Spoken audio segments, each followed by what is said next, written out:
Welcome to the Slop Temple. We pray this video helps. You begin by preparing the essentials and launching the app. Install and open the Universal Remote app, then grant required permissions so the app can use IR, Bluetooth, or Wi-Fi. Once done, enable the phone's IR emitter or Bluetooth and connect to the same Wi-Fi network as the target device. Make sure the target device is powered on and within 1-2 meters. Then choose the device category and brand in the app to start pairing immediately. Next, pair and configure your device precisely. Choose the brand and try the app's recommended codes. If nothing works, enter a manual code or use the app search sequence until the device responds. Once a working code is found, test core buttons and use the learning mode to teach unique functions from the original remote.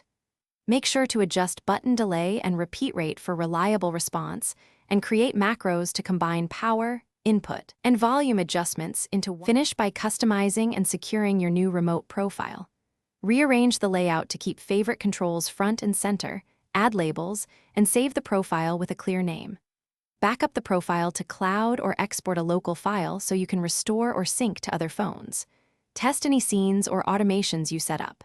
If things go wrong, first check permissions, IR line of sight, and Wi-Fi/Bluetooth connectivity. Restart the app or phone and relearn a problematic button if needed. Thanks for watching. Consider subscribing if we helped you.